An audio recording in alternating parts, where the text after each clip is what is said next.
Ladies and gentlemen, the lovely Sarah Jessica Parker.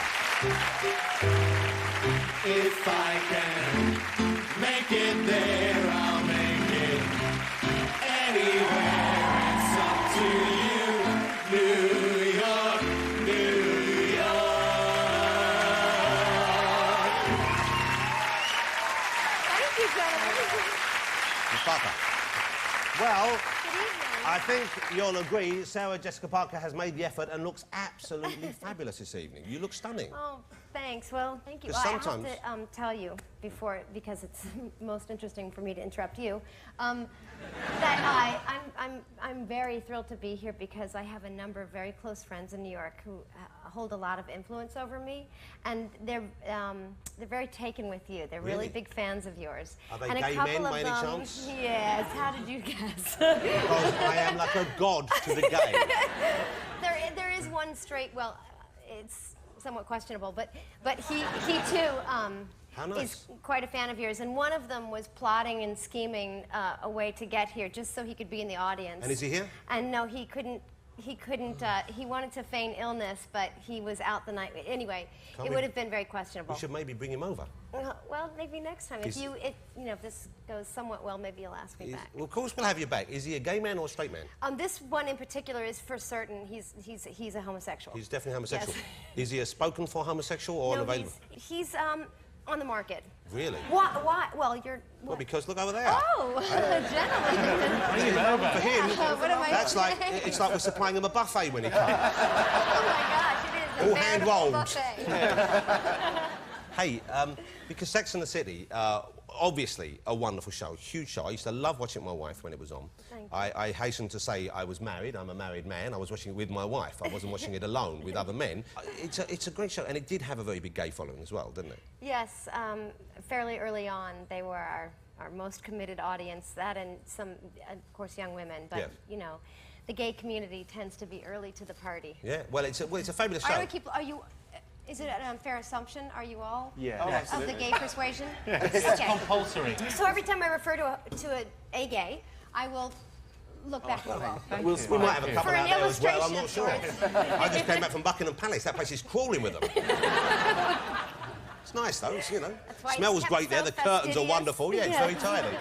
But I love the show. And, you know, I love the characters, but I didn't feel threatened by them. I think some men maybe are. I wanted to be one of them. I thought I would like to be the fifth woman. Oh, wow. Well, that's very flattering. That's nice to hear. But I really enjoyed it because seeing them get together, you know, it's that thing. And I'm sure you've had shows that you loved or movies you loved where you see characters and you want those people to be real and you want them to be there. And so, you know, you kind of miss them. But I wanted it to be like that. And that must be a strange thing, I thought, when people come to you and they kind of want you to be Carrie. It is, I mean, it's less so now because I'm more accustomed to it. But to be perfectly honest, it's such a nice identification for me. I mean, the people that did watch the show for so long have been so receptive and warm about it, and so I'm less stunned by it now than I used to be when I didn't respond to the name Carrie on the street. Now, of course, if someone says it, I turn around. But people are generally, they have such affection for the show, and it's very moving, actually, so it's all right. It kind of broke boundaries, didn't it? I mean, there were subjects there, especially for an American show. We're used to them being a little more coy than we are here, but certainly the subject matter that it dealt with was very frank, and it must have been shocking to an American audience initially, I would have thought. Yeah, I think for a large portion, especially of people who were more accustomed to broadcast television, it was indeed a very frank and forthright way of having conversation, and even less of the stuff that was provocative, really this just sort of intimate conversations that women really have in life, whether they're about men,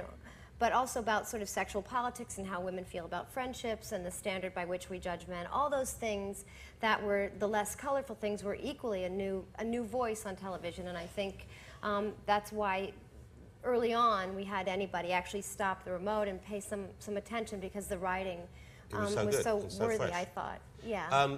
You yourself, you know, you said that women have these conversations, and they unfortunately don't have them when I'm around, or many other men. I'm assuming this is a girlfriend thing. Are you this frank and open about, for example, your sexual peccadillos with your female friends? I don't even know what you just said. You don't know what a sexual... That's how uncomfortable I am with that You don't particular like to talk type about... of intimate conversation. You wouldn't want to discuss clitoral stimulation? No. I have heard those two words put together. I've watched but- it.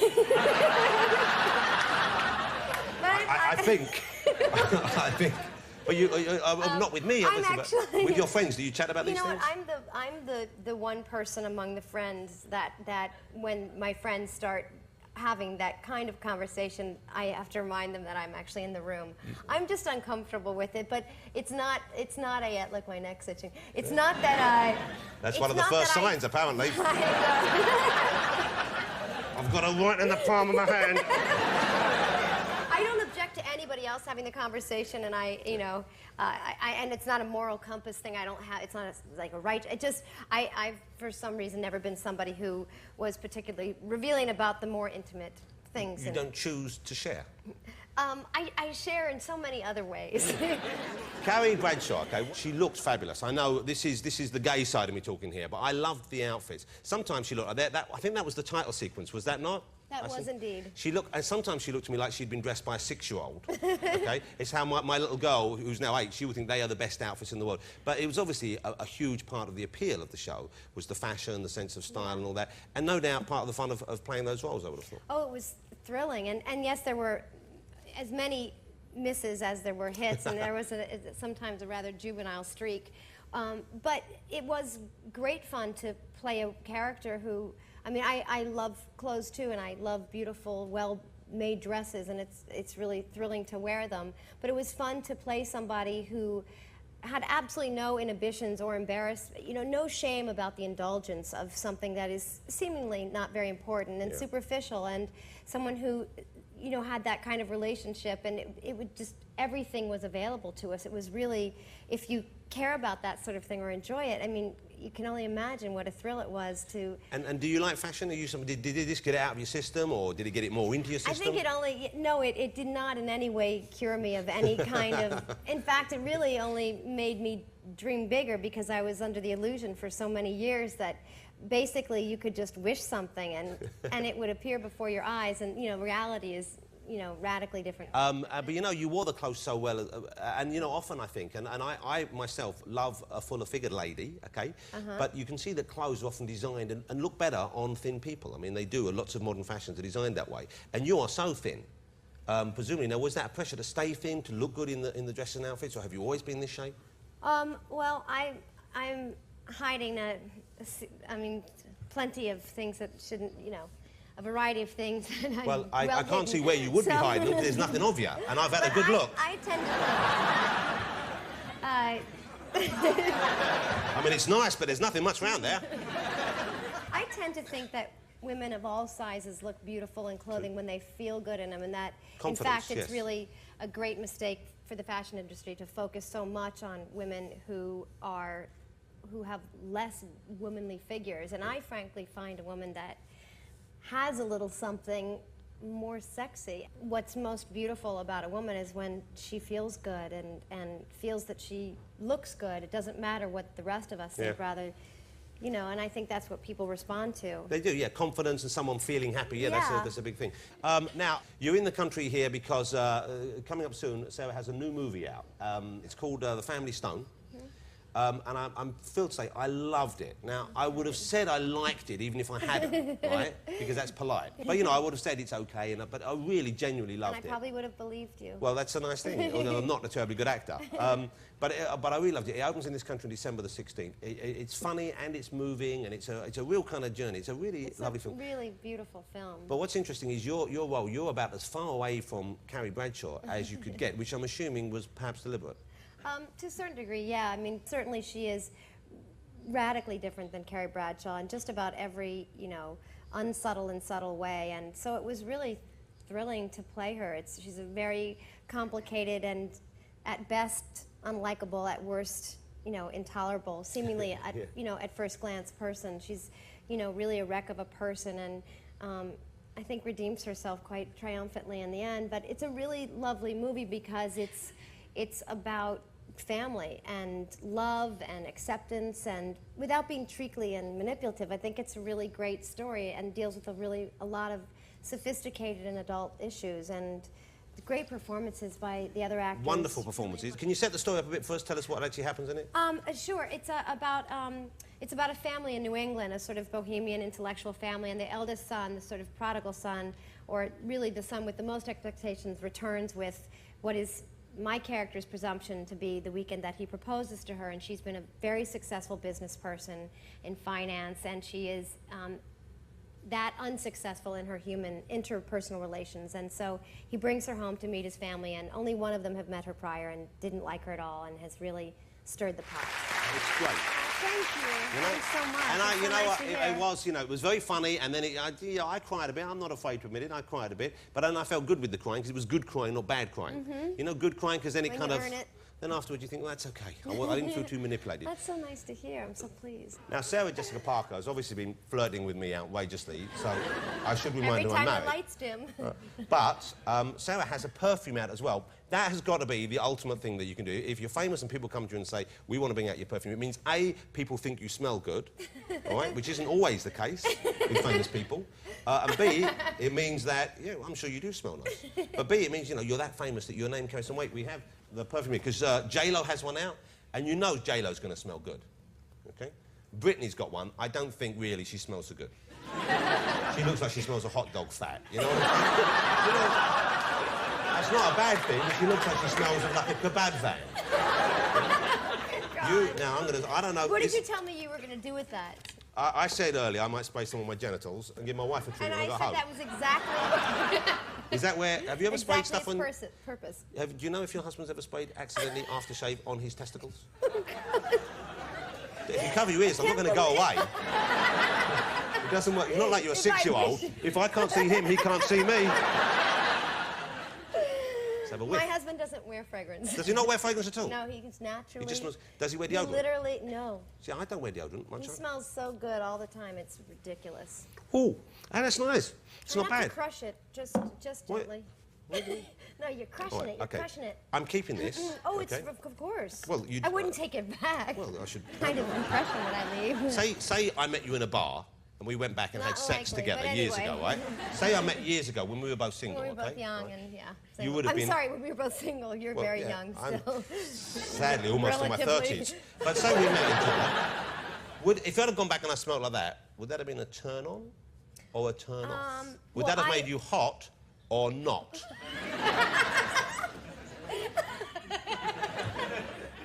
Sarah, Jen, can I ask you off the record? Yes. Has there been a sexual chemistry between us this evening? It'd be hard to deny. Thank you. I've got a present for you. No one goes home empty-handed tonight apart from Harry Hill, okay? Okay. I have a perfume that's just come out over here, which I think you might want to take home to New I'm York so and see nervous. how it goes down. Arsenal FC have brought their own perfume out, okay? And that's yours to keep, and I'm not going to ask for that back. And you're going to autograph it later, I'm If you sure. really want to. I would love that. Sarah, it's been a huge pleasure It's having you on been a this great show. pleasure. Thank you for having me. Before you go, one final question. Sir? People would love to see, I'm sure, a Sex and the City reunion, either on TV or a movie. I know it's been mooted at various times. Obviously, you have other things to go. Will it happen, do you think? Not in the near future that I can imagine, but who knows what the future holds? And it was I wouldn't be opposed to it in the future. How lovely to meet you. Thank you for It coming on was the a show. pleasure. Thank you so much for having me. And let I me say appreciate again, it. Sarah's new movie opens on December the 16th. It's called The Family Stone, and I'm going to go and see it again. I loved it. Oh, thanks so much. It's a great piece of Jonathan. It was work. a Thank you for pleasure. coming on the show. And Sarah Jessica Parker, ladies and gentlemen. Thank you very much. Thank you. That was a good one. Thank you. Thank you. Thanks, gentlemen. I love your shirt. Thank you, Sarah. Here she is, ladies and gentlemen. We couldn't be happier to have her here this evening. It's Kim Cattrell, ladies and gentlemen.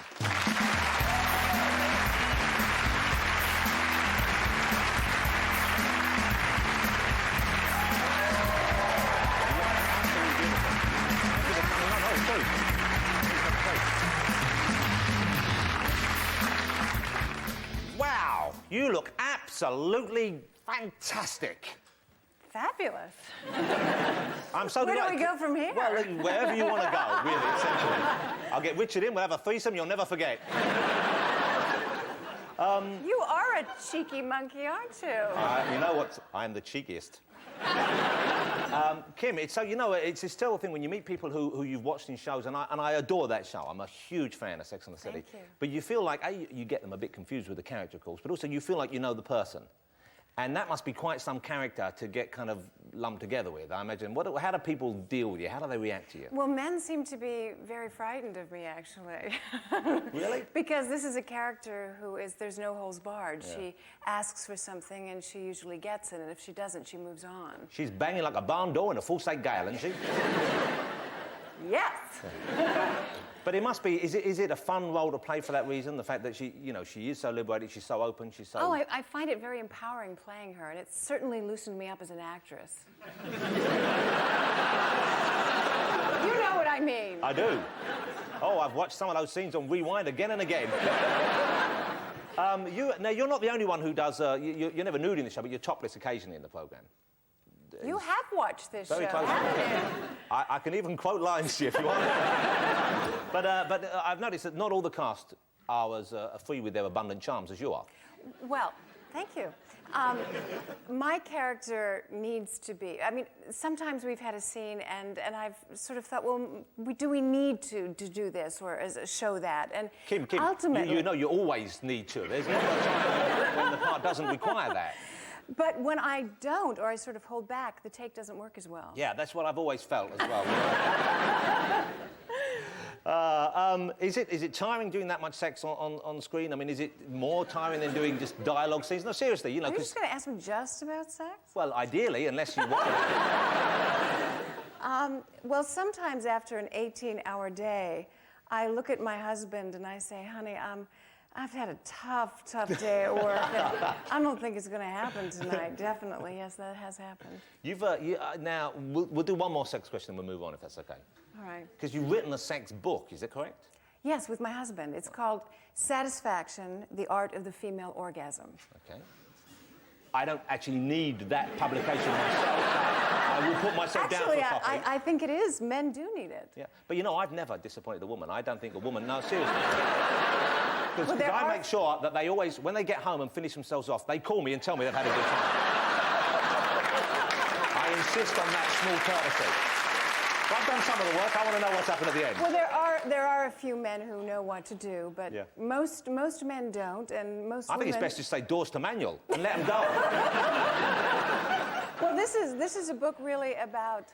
It's not just about sexual things. It's about emotionally talking about sex, physically explaining things, and there's beautiful illustrations in the book as well. So it's not just a kind of technical manual as such. It's not like press button A, step back, you know. No, it's much more than that. Yeah, because there's all that relationship side of things you've got to work on, and all that talking you have to pretend to like, and then... Well, it makes the sex better. Yeah, it really does. I know, but not as quick. Depending on the man. Yeah, yeah. Is it true there's something like, is it 18 pages devoted to the clitoris? I haven't exactly counted them, but that doesn't seem enough, does it? No, and I would hope for a pop-up volume of this book. That's satisfaction guaranteed. This is just satisfaction. Well, I will look forward to it when he comes out, and I will be buying a copy. Yeah, thanks for flying in, by the way. You won an award for the show last week in New York, yes, did you we not? won Best Comedy. Wow, and that was an Emmy? That was an Emmy, yes. That's a proper award. That yes. But you came in, a lot of the... We were talking earlier on the show about a lot of your cowardly country folk. Well, I was born in Liverpool, actually. I'm a Scouser. You know what? I so don't believe that. I am. Listen to me for a bit, and you'll tell. I'm from Liverpool, No, that was Scotland. That was closer to Scotland. The Sex and the City show, I know, is going to be repeated on the Paramount channel over here. Yes, it is. It starts airing January the 7th, and I think it'll be fun to see those. I watch it on that. It's also on the Channel 4 channel, which is a show watched by very few people, but it's still, you know... But, Channel 4 has a reputation, even in the United States. Yeah, for losers, I know. I'll have a word. We'll put you on BBC One. Thank you. Kim, thank you so much. It's been such a pleasure to meet you, and I'm a huge fan. Ladies and gentlemen, Kim Cattrell. Thank you so much. Thank you. Lovely to meet you. Thank you.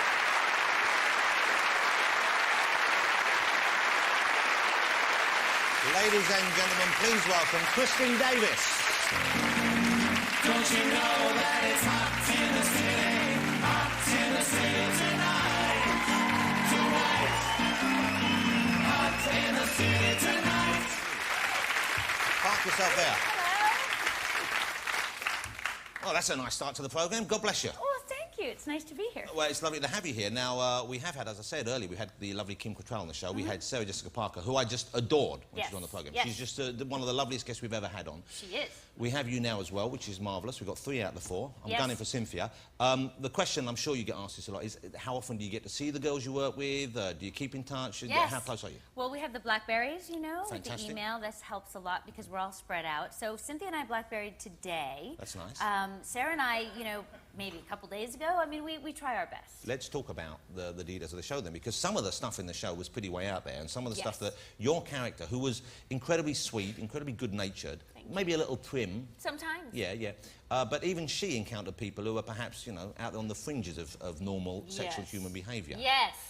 Were you comfortable with all of that? Was that Not something always. that was... No, no. I mean, I come from the South, and you know, in the beginning, my mother wouldn't even watch the show. You know, she was like, oh, she's on some show on HBO, I don't know, you know, like this. Until it got to be really successful. And also my grandmother was living at the house, and she was 92, I think, when the show started, and we didn't even tell her the title of the show. So she didn't want to know.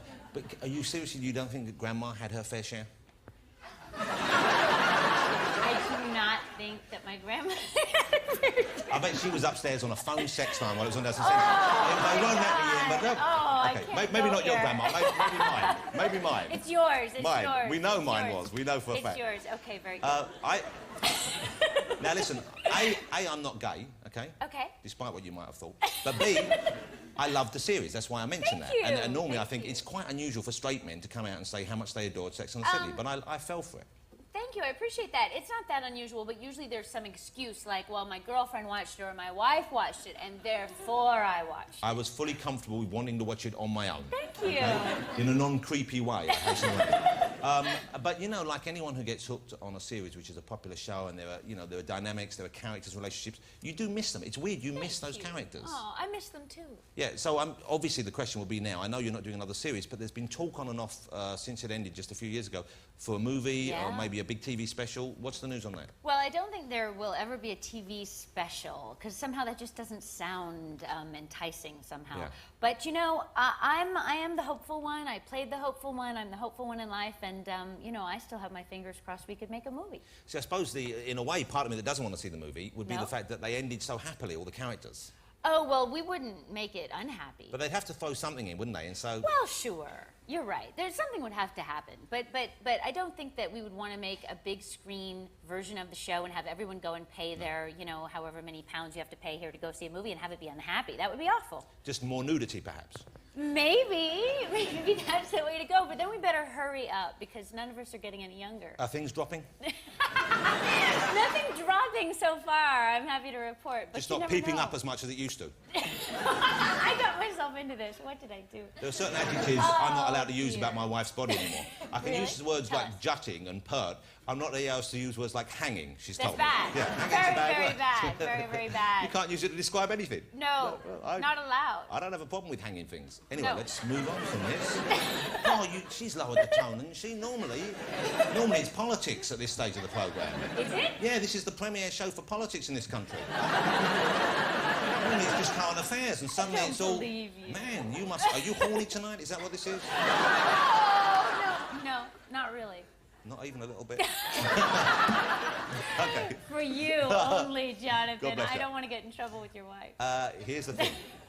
She needn't know. Now, here's the thing.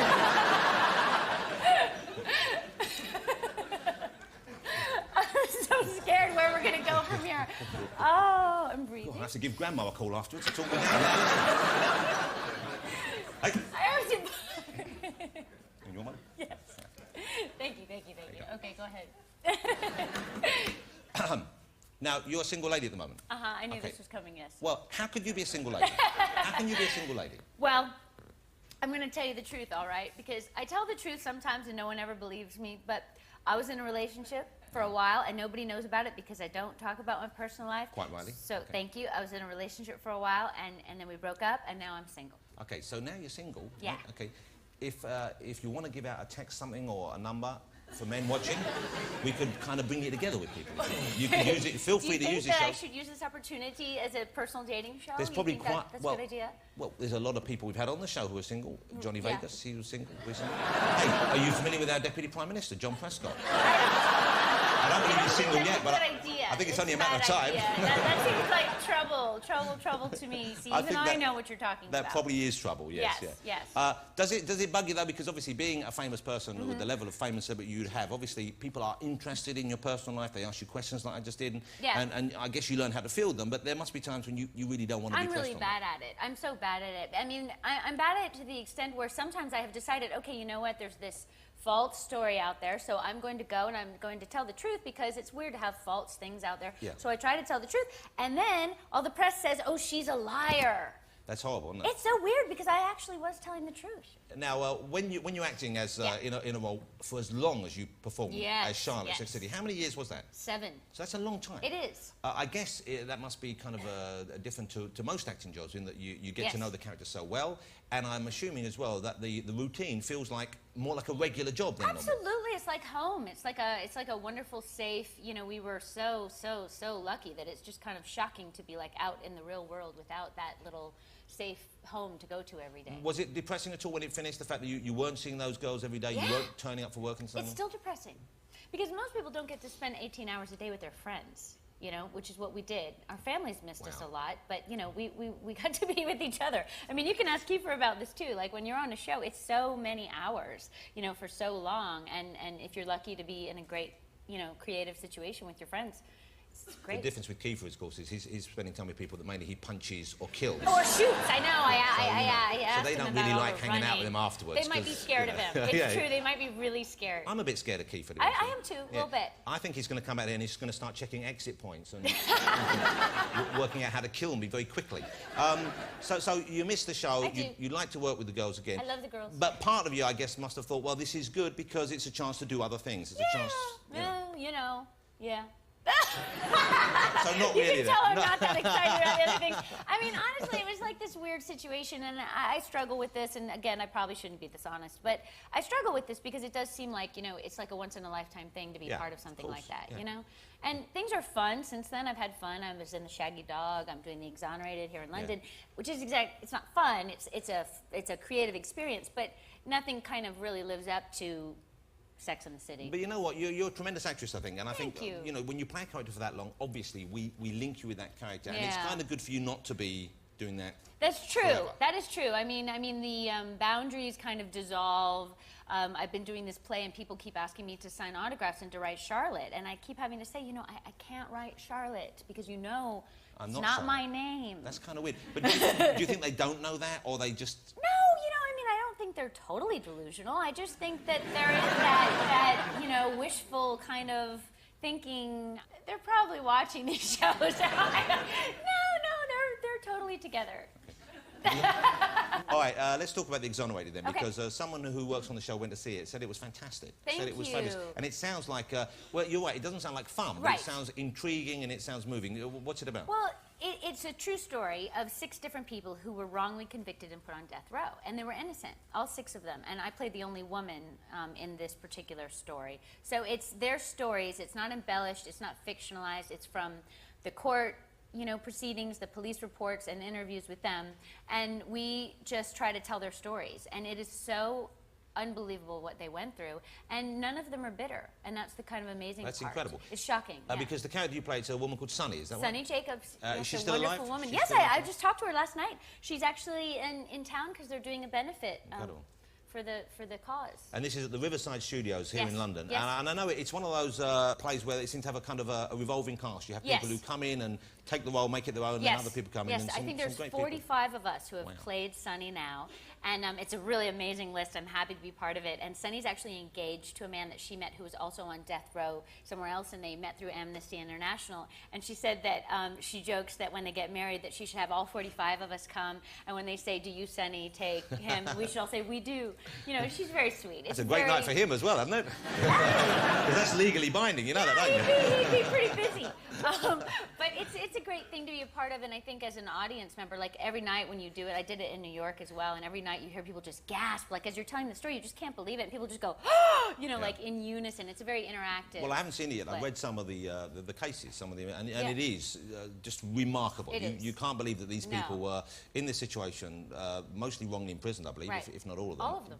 And yet, they, as you said, they don't seem to be bitter. They don't seem to be angry. And I can't imagine how you could go through something like that and not come out furious. Right. And Well, most of them, my character was in jail 21 years. So I think that she had every emotion there was, you know, it was possible to have during those 21 years. And where she's come out is kind of it. She's very open and generous. And, you know, she's very committed to the cause and she's against the death penalty because of these mistakes. And so she kind of has a focus in her life to try to help people. And it's just, it's amazing. Is it tougher for you playing someone, A, who's alive and can judge you, but also it's scary. You obviously feel that this is something which is a very important message to get out there, so Yeah. there's a bigger responsibility. Oh, absolutely. The first time I did it in New York, I didn't sleep. I did it for 2 weeks. I didn't sleep that whole 2 weeks because I just kept thinking, I'm going to be the weak link. I'm going to be the weak link in the production because everyone else had done it before, you know? And no, so I was petrified. You see, here's a great thing, because presumably you wouldn't have got the chance of doing this if you hadn't been in Sex and the City. I don't know. Yes, that's true. And It's a it great, wasn't now over. yeah, really good things come from being famous on the television. Well, I know it's on here in London at the Riverside Studios until June the 11th. Yes, and I'm I know, here just this week till you're Sunday. just here this week, and then are you going to come back over, do you think? I might. I have to go do a movie, but if I can get back, if we extend, I'll come back. Do you like being here in the UK? I love London. Especially with this weather. Oh my goodness. It's always like this. It's always this. This is I what London know, is. Jonathan. It's God bless always global like warming. this. It's like this all the time. So you said you've got to go back and do a film. What's the film that you'll be doing? It's called All Lit Up, and it's a Christmas movie, and I played Matthew Broderick's wife. Oh, wow. I know. Well, you worked with him before because you did an episode of Friends, didn't you? Oh, he wasn't in No, Friends. no, that's the other one, Matthew That's one of- Perry, they're and I'm all not very dating similar to him, me, by the yeah. way. Well, I didn't ask you, but thanks I'm for glad. that. I'm just clearing up stuff while we're at Have people it. been saying you've been dating him? People are saying that, yes. But you're not dating him? No, never, never, never. So who are you dating? Nobody. Do you like English men? Do you date English men? Have you ever been out for...